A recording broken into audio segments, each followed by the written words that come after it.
So this is my first day in Berlin, and unfortunately I'm a little sick.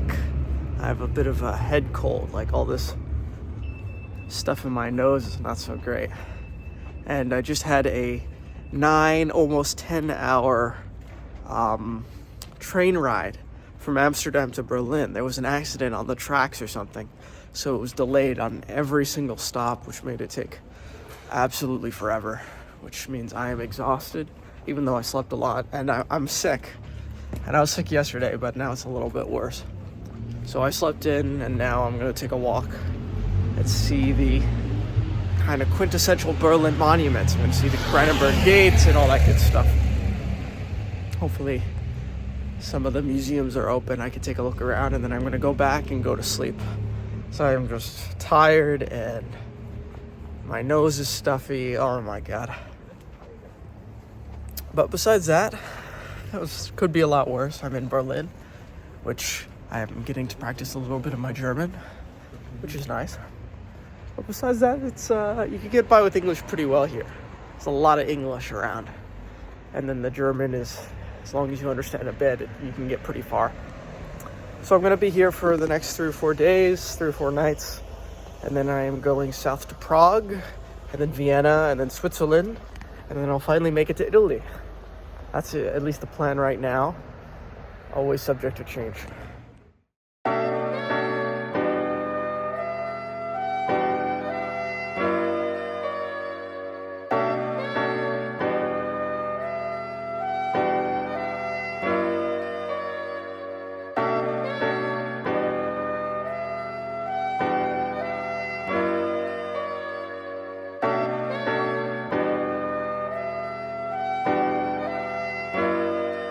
I think it's quite a sad state of affairs when even the famous national monuments of a country are stained red and orange and have markings all over them from graffiti that hasn't really been cleaned up.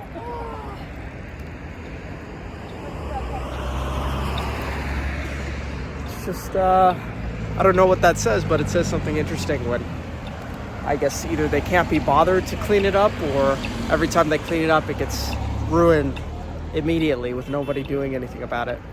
It's interesting.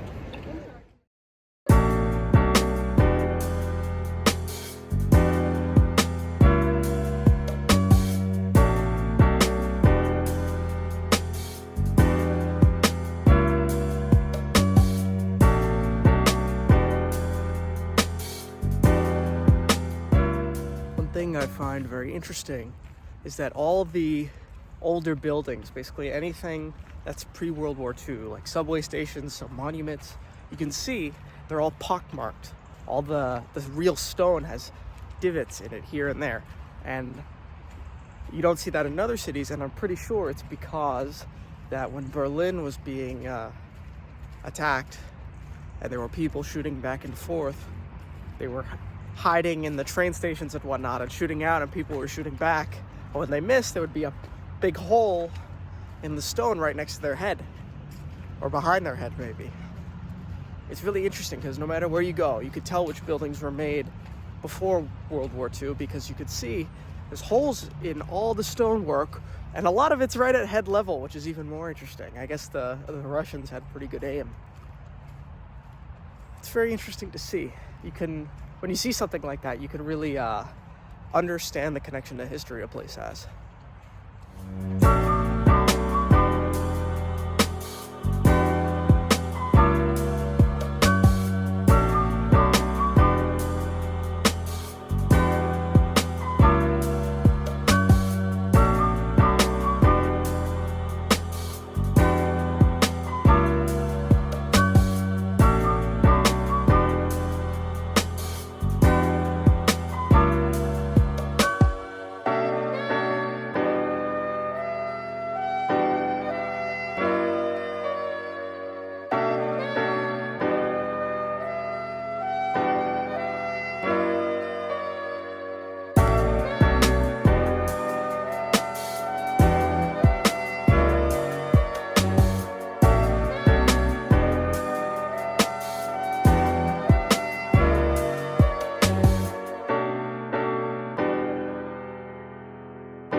It is Sunday in Berlin, and I have a head cold. I've had it for like the past 3 or 4 days, I guess. And last night, it was so terrible. I had such a headache.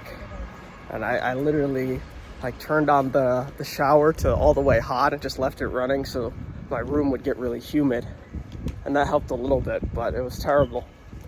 And now on Sunday, the next day, I'm trying to search for a pharmacy that's open, and apparently in Berlin nothing is open on Sunday, which is kind of unbelievable. It's like everything but food is closed. You can't go buy stuff, you can't go to a pharmacy, which is kind of ridiculous in my opinion. It's like, what if someone needs decongestant and an Advil, which is what I need, but I can't get it. So I don't know, I just got some food because that's the only thing I can do out here. I went to the museum earlier, which was nice. That was cool. But I'm just going to go back to my hotel and take a nap, I think. I only have enough energy for like 3 hours of doing stuff, then I'm out. I'm spent. So for the moment, I'm just going to take a rest, and hopefully I feel better tomorrow. But if not, I guess maybe the pharmacy will be open on Monday. Maybe they don't take 2 days to shut down the city, basically. But I don't know. I'll have to wait and see.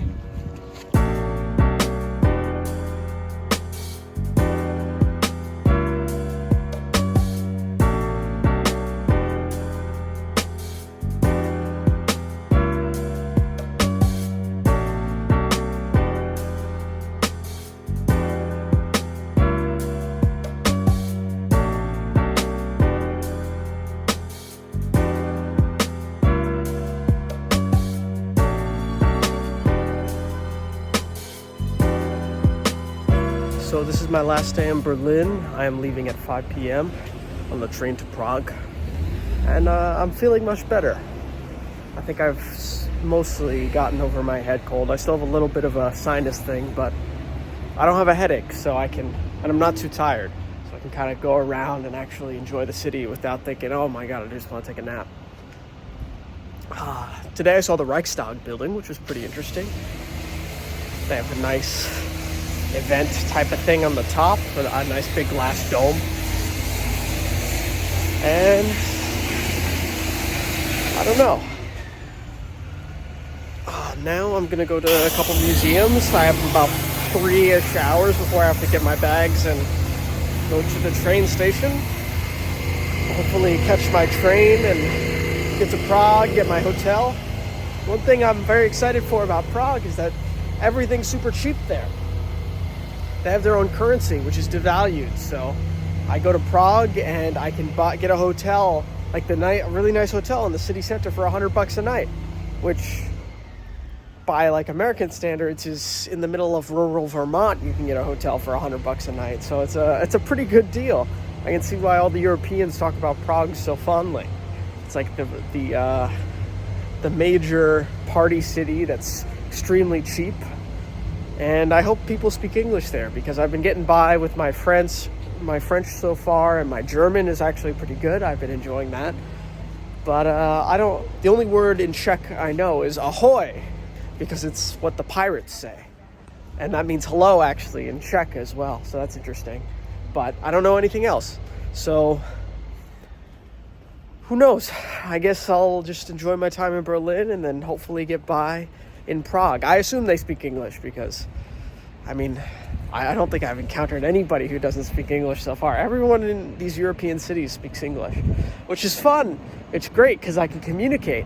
But I think part of the novelty I was hoping for was the lack of communication, the inability to say anything. I just have to mime it out, saying, oh, I want this to eat, I want that. But if I say something wrong, they immediately, if I say something right in German, for example, people will speak to me in German. But the second I get something wrong, they realize this guy isn't German. He's an American, or he's a Londoner or something. So when that happens, they say, oh, English. Oh, you speak English. Let me speak English to you. Which is all right. Either way, I'm going to finish kind of my day. It's a cool building right there. I'm going to finish exploring, see a little bit more of Berlin, which I've been enjoying quite a bit so far. It's all about history here, it feels like, in Europe. And then I'm going to grab my train, and you'll see a little bit of that too, I assume, if I remember to record it. So behind me is the Bundesmuseum de Deutschland, which I recognize from some and many of the World War II video games I've played. I've played the Soviets storming this building right here a couple times, which is kind of interesting to see. And you know what? It looks exactly like how I've seen it before. It's like 1-to-1, which is interesting to see. In the game, there's more field out in front, but apparently this is like a justice building in Berlin, in Germany. It's like one of the main places where people go to get justice, which I think it used to be an administrative center at one point or another. There's a lot of these old buildings in Germany that are recognizable, which I find very interesting.